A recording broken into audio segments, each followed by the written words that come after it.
Hello everyone, welcome to Neso Academy. मैंने आपको पिछले लेक्चर में सी प्रोग्रामिंग लैंग्वेज के फीचर्स बताए थे। अब इस लेक्चर में मैं आपको सी प्रोग्रामिंग लैंग्वेज के ड्रॉबैक्स बताऊंगा, यानी कि सी प्रोग्रामिंग लैंग्वेज की क्या खामियां हैं, कौन सी उसमें कमियां हैं, वो मैं आपको इस लेक्चर में बताऊंगा। ठीक है, इस लेक्चर का नाम है ड्रॉबैक्स ऑफ सी प्रोग्रामिंग। तो बिना किसी देरी के इस लेक्चर को शुरू करते हैं और देखते हैं कि इस लेक्चर के टॉपिक्स क्या हैं। एक ही टॉपिक है बस, ड्रॉबैक्स ऑफ सी प्रोग्रामिंग। इस लेक्चर में मैं आपको टोटल 4 ड्रॉबैक्स बताऊंगा सी प्रोग्रामिंग लैंग्वेज के। एक एक करके मैं आपको ड्रॉबैक से इंट्रोड्यूस करवाऊंगा और आपको उनका मतलब भी बताऊंगा। तो चलिए शुरू करते हैं और देखते हैं हमारा सबसे पहला ड्रॉबैक सी प्रोग्रामिंग लैंग्वेज का।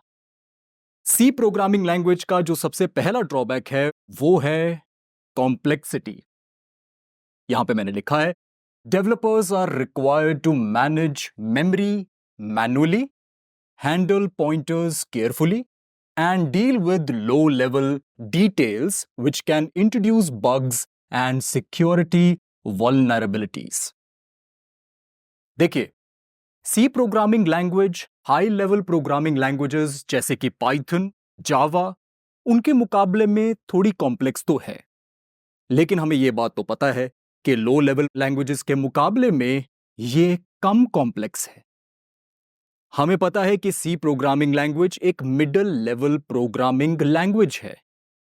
इसकी खास बात यह है कि यह हमें हार्डवेयर के साथ इंटरैक्ट करने देती है और इसकी कॉम्प्लेक्सिटी लो लेवल लैंग्वेजेस के मुकाबले में कम है।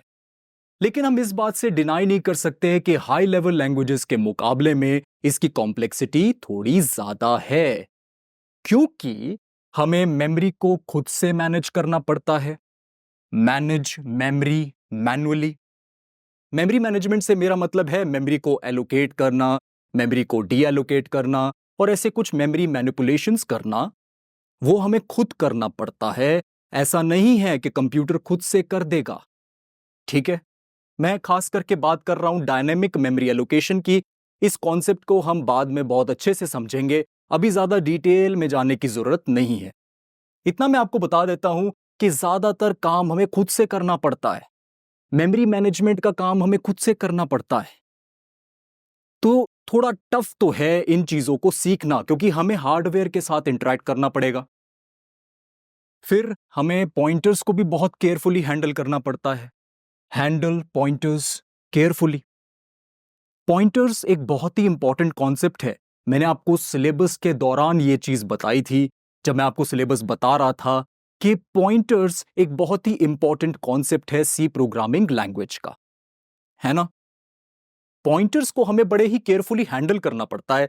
ये जब मैं आपको पॉइंटर्स चैप्टर पढ़ाऊंगा ना, तब आपको समझ में आएगा। और पॉइंटर्स को हैंडल करना इतना आसान काम है नहीं, थोड़ा कॉम्प्लेक्स है। ऐसी चीजें आपको ज्यादा हाई लेवल लैंग्वेजेस में देखने को नहीं मिलेंगी। फिर आपको लो लेवल डिटेल्स के साथ ज्यादा डील करना पड़ता है। मैंने आपको यह बात बताई है कि सी प्रोग्रामिंग लैंग्वेज एक मिडिल लेवल प्रोग्रामिंग लैंग्वेज है, इसमें तो कोई डाउट नहीं है। लेकिन हमें यह बात भी पता है कि हमें हार्डवेयर कंपोनेंट्स के साथ ज्यादा इंटरैक्ट करना पड़ता है। इसीलिए मैंने यहां पे लिखा है कि we need to deal with low level details. Low level मतलब मशीन की डिटेल्स के साथ हमें ज्यादा डील करना पड़ता है।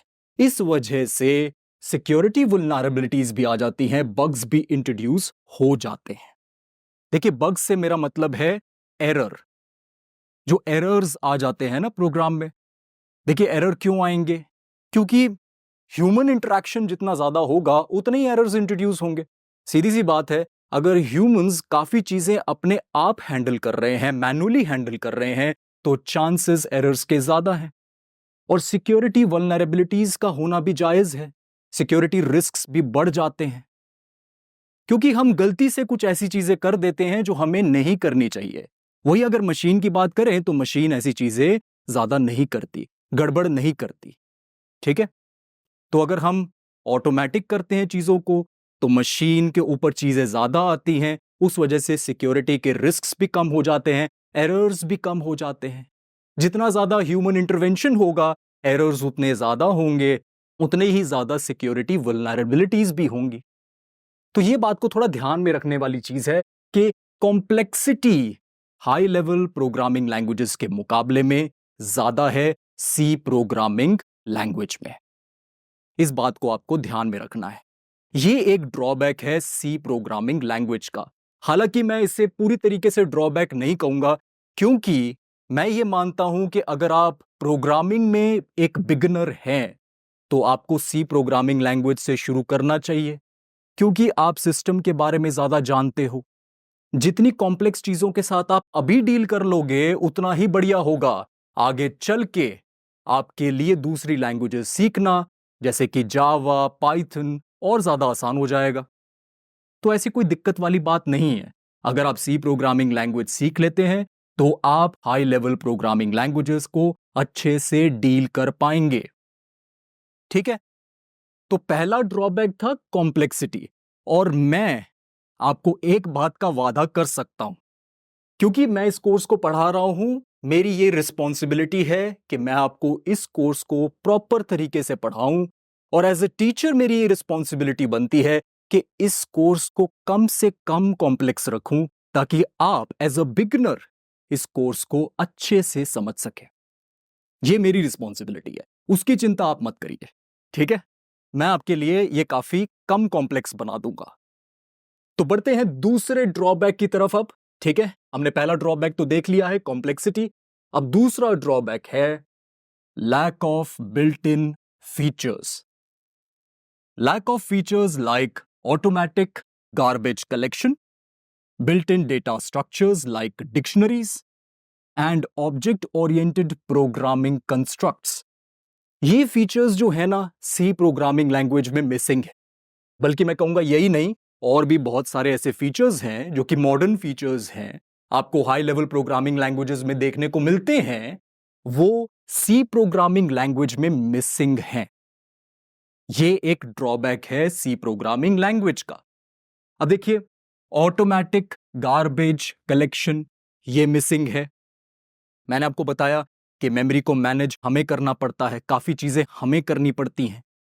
गार्बेज कलेक्शन से मेरा मतलब है कि जो कूड़ा है मेमोरी का, वो कलेक्ट कर लेता है, और वो भी ऑटोमेटिकली कलेक्ट कर लेते हैं दूसरी programming languages. C programming language के केस में ये चीज नहीं है। सी प्रोग्रामिंग लैंग्वेज में ऑटोमेटिक गार्बेज कलेक्शन का कॉन्सेप्ट नहीं है।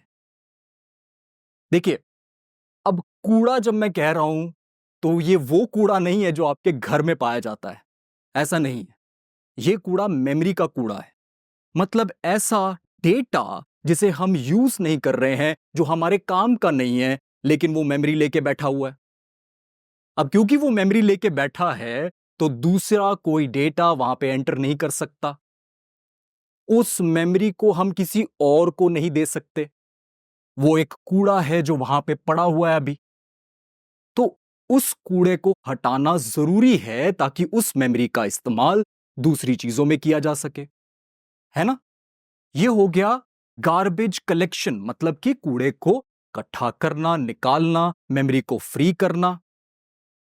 यह काम ऑटोमेटिकली कर दिया जाता है हाई लेवल प्रोग्रामिंग लैंग्वेजेस में। मैं मैक्सिमम लैंग्वेजेस की बात कर रहा हूं, जैसे कि पाइथन। पाइथन में ऑटोमेटिक गार्बेज कलेक्शन है, लेकिन सी प्रोग्रामिंग लैंग्वेज में नहीं है। हमें एज अ प्रोग्रामर रिस्पॉन्सिबिलिटी दी जाती है कि हम गार्बेज को कलेक्ट करें। जब भी हमें डेटा नहीं चाहिए, हम मेमोरी को फ्री कर दें। यह हमें करना पड़ता है सी प्रोग्रामिंग लैंग्वेज के केस में। ठीक है, तो यह है कॉन्सेप्ट ऑटोमेटिक गार्बेज कलेक्शन का, जो सी प्रोग्रामिंग लैंग्वेज में मिसिंग है। फिर बिल्ट इन डेटा स्ट्रक्चर्स नहीं है, जैसे कि डिक्शनरीज। मैंने आपको अरे का कॉन्सेप्ट बताया था। यह बताया था कि अरे क्या होता है। अरे में आप डेटा स्टोर कर सकते हो, वो भी एक साथ कई डेटा स्टोर कर सकते हो, एक के बाद एक, है ना। डेटा स्ट्रक्चर का सीधा सा मतलब यह होता है कि डेटा को ऑर्गेनाइज करने का तरीका। सीधी सी बात है, अरे में डेटा जो है वो एक के बाद एक स्टोर होता है। वैसे ही एक डेटा स्ट्रक्चर है डिक्शनरी। जैसे अरे है वैसे ही डिक्शनरी है। डिक्शनरी कुछ अलग तरीके से डेटा को स्टोर करता है, डेटा को मैनिपुलेट करता है। लेकिन अभी हमें इस कॉन्सेप्ट को प्रॉपरली समझने की जरूरत नहीं है। डिक्शनरीज का कॉन्सेप्ट आप पाइथन में सीखते हैं। अगर आपको डिक्शनरीज के बारे में पढ़ना है तो आप पाइथन की प्लेलिस्ट देख सकते हैं नेसो एकेडमी की। लेकिन अभी के लिए मैं कहूंगा कि बिल्कुल भी इस कॉन्सेप्ट को समझने की जरूरत नहीं है। ऐसे डेटा स्ट्रक्चर्स हमारे पास सी प्रोग्रामिंग लैंग्वेज में अवेलेबल नहीं है, इतना ही आपको जानना है, ठीक है। और बात यह है कि इस टाइप के जो डेटा स्ट्रक्चर्स होते हैं वो काफी यूजफुल होते हैं, लेकिन ऐसे data structures C programming language में अवेलेबल नहीं है, ठीक है। फिर आता है ऑब्जेक्ट ओरिएंटेड प्रोग्रामिंग कंस्ट्रक्ट्स। देखिए, सी प्रोग्रामिंग लैंग्वेज में ऑब्जेक्ट ओरिएंटेड प्रोग्रामिंग का कॉन्सेप्ट नहीं है। यह एक मॉडर्न प्रोग्रामिंग टेक्निक है और यह ज्यादातर कंपनीज में यूज भी होती है, क्योंकि ये रियल वर्ल्ड डेटा को काफी ज्यादा मिमिक करती है, रियल वर्ल्ड सिचुएशंस को काफी मिमिक करती है। सी प्रोग्रामिंग में फंक्शनल प्रोग्रामिंग का कॉन्सेप्ट है, यानी कि फंक्शंस लिखे जाते हैं, ऑब्जेक्ट ओरिएंटेड प्रोग्रामिंग नहीं है। यह एक मॉडर्न फीचर है जो सी प्रोग्रामिंग लैंग्वेज में मिसिंग है। पर हमें बिल्कुल भी निराश होने की जरूरत नहीं है, क्योंकि एज अ बिगिनर हमें जो सी प्रोग्रामिंग लैंग्वेज दे रहा है वो बहुत है। हमारी काफी नीड्स को ये ऑलरेडी फुलफिल कर देगा, हमें काफी ज्यादा नॉलेज दे देगा प्रोग्रामिंग लैंग्वेजेस के बारे में, जो चीजें हमें सीखनी चाहिए एज अ बिगिनर। अभी आपको ऑब्जेक्ट ओरिएंटेड प्रोग्रामिंग में जाने की बिल्कुल भी जरूरत नहीं है। यह एक एडवांस्ड कॉन्सेप्ट है जो मैं मानता हूं पहले आप अपने बेसिक्स को क्लियर करें, अपनी फाउंडेशंस को स्ट्रॉन्ग करें, उसके बाद आप ऑब्जेक्ट ओरिएंटेड प्रोग्रामिंग में जाएं, ठीक है। तो यह है दूसरा drawback, lack of built in features. अब बढ़ते हैं तीसरे ड्रॉबैक की तरफ, जो कि है platform dependencies. C is portable but still depends on the hardware and the operating system for certain functionalities. देखिए, यहां पे बात को थोड़ा समझिएगा। ये तीसरा ड्रॉबैक है प्लेटफॉर्म डिपेंडेंसीज। सी एक पोर्टेबल लैंग्वेज है, ये मैंने आपको बताया है। सी के कोड को अगर आप एक सिस्टम पे लिखते हैं तो उसे आप दूसरे सिस्टम्स पे रन कर सकते हैं, वो भी डिफरेंट ऑपरेटिंग सिस्टम्स के साथ। इसमें कोई प्रॉब्लम नहीं है। लेकिन बात यह है कि कभी कभी मिनिमल चेंजेस करने पड़ जाते हैं, डेवलपर्स को कुछ चेंजेस करने पड़ जाते हैं। ऐसी कुछ फंक्शनैलिटीज होती हैं जो प्लेटफॉर्म डिपेंडेंट होती हैं। उस केस में डेवलपर को उसका कोड लिखना पड़ता है जो कि एक स्पेसिफिक प्लेटफॉर्म का कोड होता है। जैसे कि एक फंक्शनैलिटी विंडोज पे काम कर रही है लेकिन लिनक्स में काम नहीं कर रही, तो उसके लिए डेवलपर को अलग से कोड लिखना पड़ेगा। तो ऐसी कुछ प्लेटफॉर्म डिपेंडेंसीज हैं, बट ये बड़ी रेयर है, आपको ज्यादा देखने को नहीं मिलेगी। हम जितनी भी चीजें पढ़ेंगे वो मैक्सिमम पोर्टेबल ही होंगी, तो उसकी चिंता आपको करने की जरूरत नहीं है। लेकिन फिर भी मैं आपको यह बात बताना चाहता हूं कि सी प्रोग्रामिंग लैंग्वेज पूरी तरीके से पोर्टेबल नहीं है, मिनिमल चेंजेस करने पड़ सकते हैं। ये एक ड्रॉबैक है सी प्रोग्रामिंग लैंग्वेज का। कुछ लैंग्वेजेस बिल्कुल ही पोर्टेबल होती हैं, उन्हें आप कहीं पे भी रन कर लो, कोई प्लेटफॉर्म डिपेंडेंसी नहीं होती। लेकिन सी प्रोग्रामिंग लैंग्वेज के केस में प्लेटफॉर्म डिपेंडेंसीज देखने को मिलती हैं कुछ फंक्शनैलिटीज की। यही मैंने यहां पे लिखा भी है, ठीक है। तो ये है तीसरा ड्रॉबैक, प्लेटफॉर्म डिपेंडेंसीज। अब बढ़ते हैं लास्ट ड्रॉबैक की तरफ, यानी चौथे ड्रॉबैक की तरफ, जो है security risks. Due to low level nature and lack of built-in safety features, C programs are susceptible to security vulnerabilities such as buffer overflow, memory leaks, etc. देखिए, C प्रोग्रामिंग लैंग्वेज में security risks काफी ज्यादा हैं, क्योंकि human intervention ज्यादा है। ये मैं आपको पहले पॉइंट में बता चुका हूं, है ना।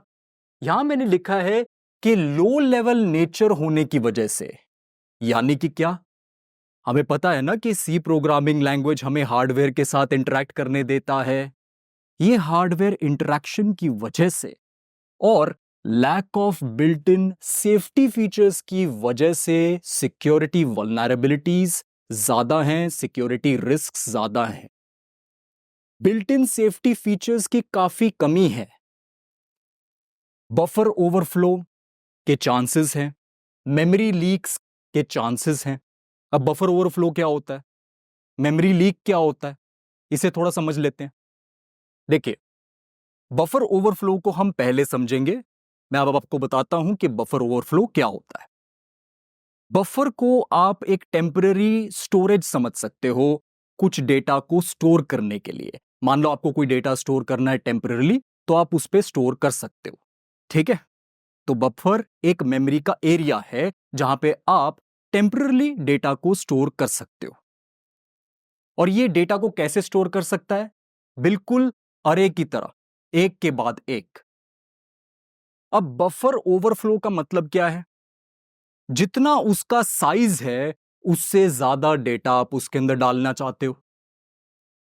जैसे कि एक ग्लास होता है ना, ग्लास में आप पानी डालोगे तो ठीक है, ग्लास भर जाएगा एक पॉइंट इन टाइम के बाद, लेकिन उसके बाद अगर आप और पानी डालोगे तो ओवरफ्लो होने लगेगा ना उसमें से पानी। बिल्कुल वही कॉन्सेप्ट है। बफर के अंदर आप डेटा डाली जा रहे हो, डाली जा रहे हो, डाली जा रहे हो। एक पॉइंट इन टाइम के बाद क्या होता है, आप और डेटा डालते हो और वो ओवरफ्लो कर जाता है, क्योंकि जितनी उसकी कैपेसिटी है उससे ज्यादा डेटा आप उसके अंदर डाल रहे हो, तो ओवरफ्लो तो करेगा ही। अब इससे प्रॉब्लम क्या होती है? देखिए, अब डेटा आप उसके अंदर ज्यादा डाल रहे हो तो वो कहीं ना कहीं तो स्टोर होगा ना। बफर के अंदर नहीं जाएगा तो कहीं ना कहीं तो जाएगा। तो वो क्या होता है, एडजेसेंट मेमोरी लोकेशंस ले लेता है जो बफर के बिल्कुल बाद में है।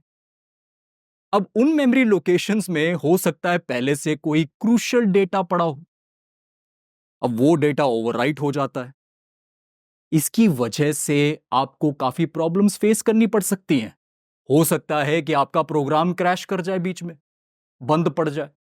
यह भी हो सकता है कि वो जो क्रूशियल डेटा है वो रिमूव होने की वजह से आपका कोई इंपॉर्टेंट काम रुक जाए। तो प्रॉब्लम्स काफी हैं इससे एसोसिएटेड। तो बफर ओवरफ्लो एक बड़ी प्रॉब्लम है जो सी प्रोग्रामिंग में देखने को मिलती है। ये एक सिक्योरिटी रिस्क है। हो सकता है ऐसा क्रूशियल डेटा हो, बहुत ही इंपॉर्टेंट डेटा हो जो रिमूव नहीं होना चाहिए था, लेकिन वो रिमूव हो गया, ओवरराइट हो गया, है ना। तो ये बफर ओवरफ्लो की वजह से होता है। फिर आता है कॉन्सेप्ट मेमोरी लीक का। अब ऐसा नहीं है कि मेमोरी कोई बाल्टी है जो लीक करने लग जाएगी।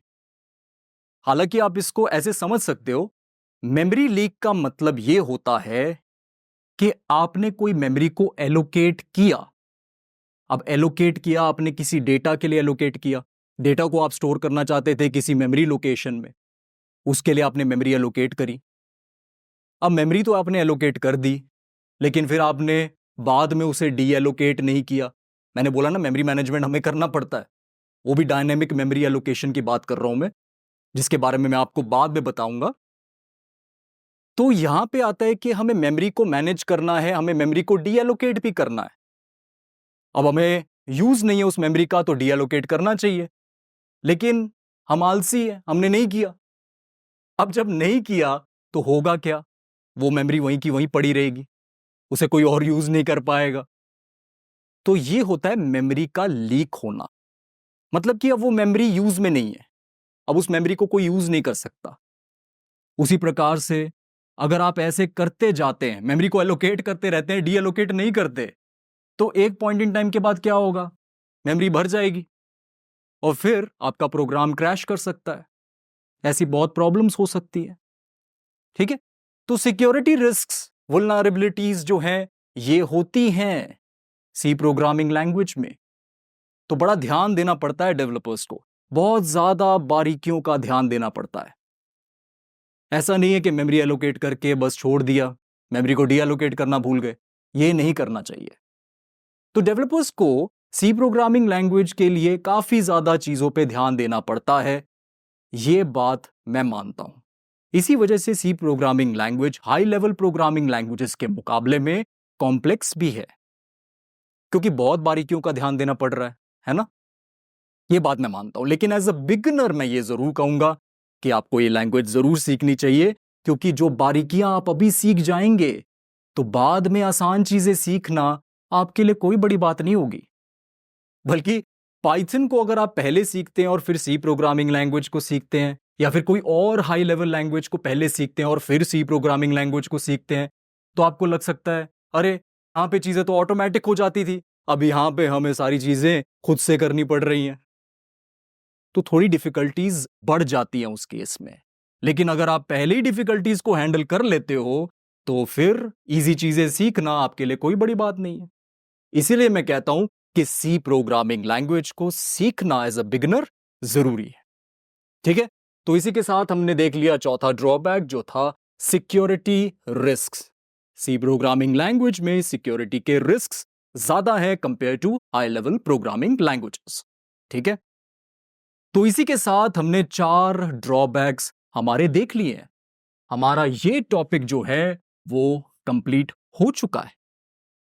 हमने पढ़ लिया है ड्रॉबैक्स ऑफ सी प्रोग्रामिंग। इससे पहले हमने फीचर्स देखे थे। तो अब हमें क्लैरिटी है कि सी प्रोग्रामिंग लैंग्वेज की क्या खासियतें हैं और इसकी क्या कमियां हैं, क्या खामियां हैं, है ना? तो इसी के साथ इस लेक्चर को खत्म करते हैं। मैं अब मिलूंगा आपसे सीधा अगले लेक्चर में। Thank you so much.